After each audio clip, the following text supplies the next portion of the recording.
Nous continuons notre exploration de la vie sous le soleil avec Quolette.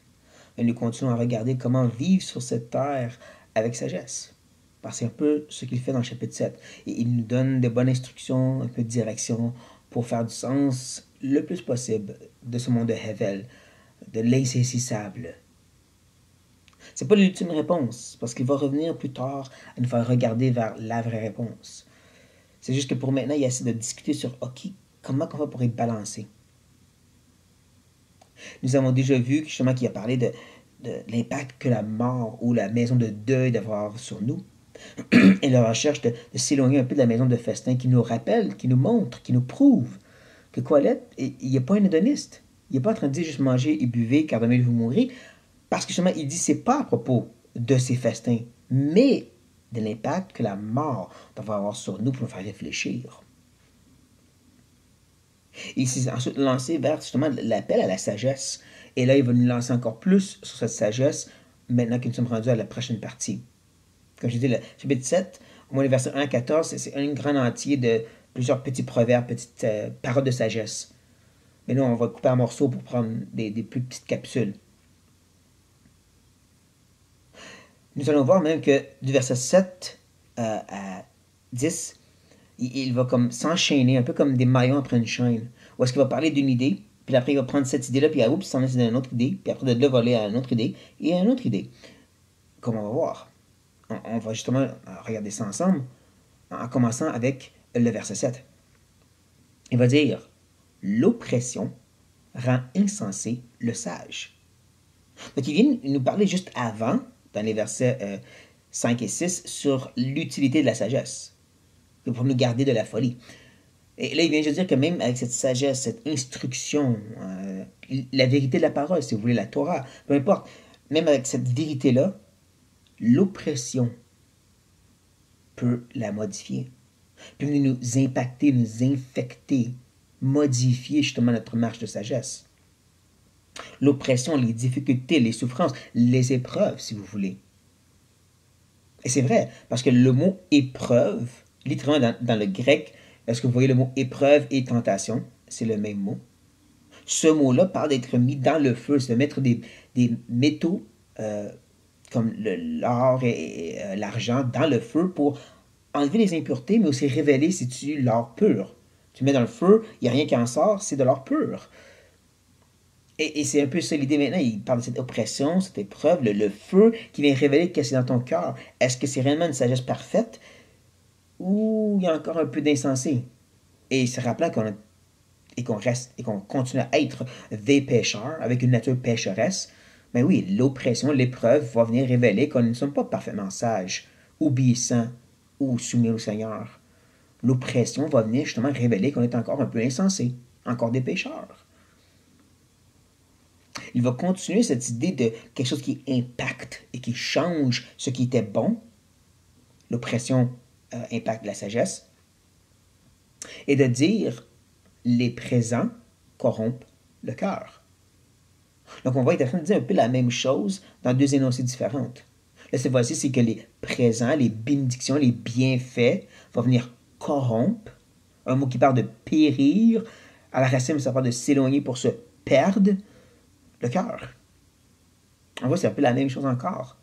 D'un côté, c'était qu'est-ce qui fait souffrir, de l'autre, c'est qu'est-ce qui bénit. Mais d'une façon ou d'une autre, ça vient impacter, infecter, changer, ou même, dans ce sens, révéler la laideur du cœur.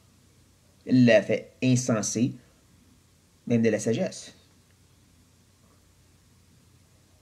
Intéressant et très vrai pour même nous, les croyants de la Nouvelle Alliance, de se rappeler.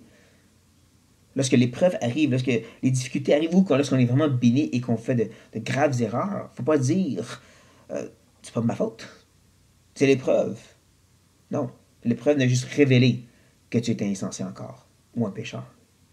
Ces bénédictions, c'était pas un piège, mais ce n'est que révéler que ton cœur est encore très bien charnel et pécheur.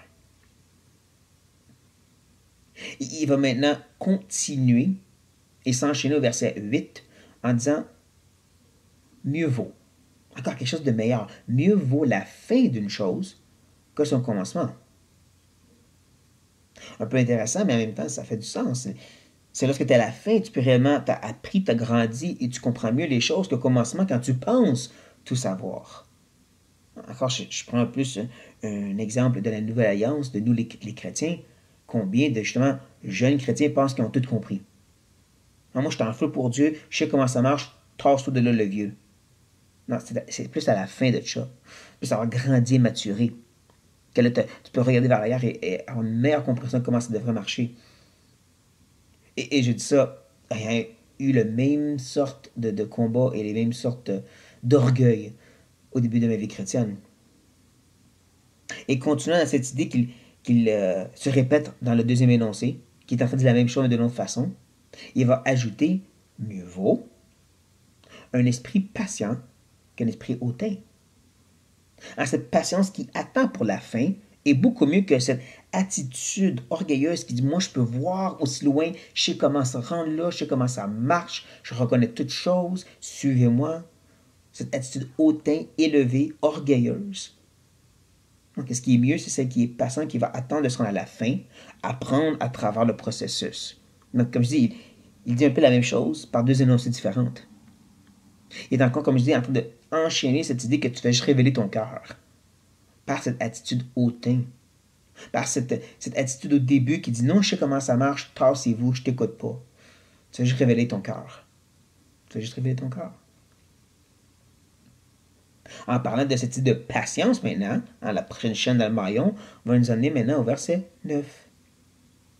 Où il dit ne te hâte pas à ton esprit, ne te hâte pas à ton esprit de t'irriter, car l'irritation repose dans le sein des insensés. Encore, l'idée que ton cœur se révèle par cette irritation que tu as, par cette impatience, justement. T'es qui, toi, pour m'empêcher? Pourquoi tu me laisses pas servir comme moi je veux? Je sais comment ça marche. Tu vas juste révéler que tu es un insensé. Encore, j'ai dit ça, ayant tombé dans le même piège. Tombe encore dans ce même piège. Cette irritation, cette frustration, cette impatience, ce désir d'avoir les choses à notre façon maintenant, qui démontre qu'on n'a pas appris cette patience à attendre justement que la fin se révèle pièce par pièce. Colette donne de bon enseignement, non pas seulement pour son temps à lui, mais pour nous aussi maintenant.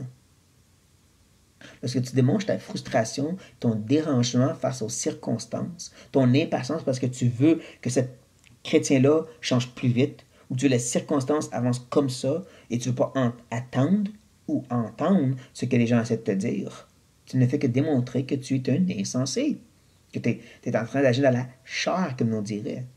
Cette irritation n'est pas une qualité chrétienne. Ce n'est pas un caractère qui était en Christ. Ce n'est pas un fruit de l'esprit. Essaie pas de le justifier. Ça ne fait que démontrer que tu es dans la chair. Tu es un insensé. Et en parlant justement de cette sorte d'irritation qui démontre justement un manque de patience, il va finalement dire au verset 10, verset 10 qui dit « Ne dis pas d'où vient que les jours passés étaient meilleurs que ceux-ci. » Ce regard qui voit d'une façon avec des lunettes colorées en rose, comme ils disent, rose-colored glasses, où tu vois le passé, puis c'est tellement plus beau que tu t'imagines. C'est tellement meilleur dans ce temps-là. Cette sorte d'attitude-là. Encore, si on prend l'exemple des chrétiens, qui regardent souvent l'Église primitive ou les chrétiens dans le passé, puis disent, ah, eux, ils étaient en feu pour Dieu. Puis il y en avait des manifestations de l'Esprit. Puis ils vivaient ensemble, ils partageaient, puis ben, c'est comme il termine ensuite en disant, car ce n'est point par sagesse que tu demandes cela. De regarder vers l'arrière puis de croire que c'était mieux dans ce temps-là, c'est que tu ne regardes pas avec les bons yeux. Au contraire, si tu regardes l'Église primitive, la raison pour laquelle ils partageaient tout, c'est par nécessité de survie. Comme l'Église persécutée de nos jours, plusieurs doivent partager parce qu'ils se font attaquer, parce que le gouvernement est contre eux, parce qu'ils ont besoin de survivre. C'est pas parce qu'ils sont tellement meilleurs que nous. Ou de dire, mais les manifestations de l'esprit. Ouais, l'Église de Corinthe avait une manifestation extraordinaire des dons de l'esprit, puis ils étaient excessivement dans la chair. très pécheur. C'était pas meilleur, ça. Il y avait plusieurs qui arrivaient avec des dons et des titres de miracles, et ensuite ils enseignaient des erreurs, des faussetés, comme les faux prophètes d'autrefois. Et donc les apôtres, comme Pierre et Paul, ont dû dire, hey, regardez pas aux miracles, regardez pas à ce qu'ils disent, revenez à ce que la parole de Dieu enseigne, qui est drôle, parce qu'on voit la même erreur de nos jours. On n'a vraiment pas appris, parce qu'on regarde vers l'arrière, puis on dit, ça c'était mieux, vous faites la même chose, on veut ça. Non, ça ne démontre pas de la sagesse. Ça démontre au contraire, comme on l'a vu, cette idée que tu es encore insensé. Et je dis ceci parce que je suis vraiment quelqu'un qui aime énormément l'histoire chrétienne. J'ai beaucoup étudié. Puis je peux vous dire, ça faisait dur dans toutes les générations. Parce que nous sommes des pécheurs. Parce que comme quoi, là, c'est nous dire, ça se révèle, ça s'exprime. Nous sommes des pécheurs. Les difficultés comme les bénédictions, ça fait juste révéler qu'on a encore un gros cheminement à faire. Et seulement à la fin, à la mort, lorsqu'on rentre dans la gloire, qu'on est vraiment dans la bonne place. Parce que tout le reste, ça démontre que notre orgueil, qui croit que nous, on comprend mieux, puis nous, on sait mieux, puis nous, on peut faire mieux. Que ce texte vienne nous enseigner ceci. Il nous montrer l'importance et l'utilité de la sagesse qui est patiente. Qui ne regarde pas autour et ailleurs, mais qui regarde à l'appel à justement rester patient. D'avancer pièce par pièce et d'être transformé et de changer et d'agir toujours avec sagesse, faisant attention justement aux irritations, aux difficultés, aux épreuves, autant que les bénédictions, que les présents, pour garder notre cœur par-dessus toute autre chose, par cette protection de la sagesse, de l'enseignement biblique, pour nous garder de l'irritation, de l'impatience, et de la folie de regarder à l'arrière et de croire que c'était mieux avant. Que Saint donc nous guide et avance balancé comme Colette vient de nous enseigner. J'espère que ceci a été utile et bénéfique pour vous, mes frères et sœurs. Et sur ça, soyez bénis.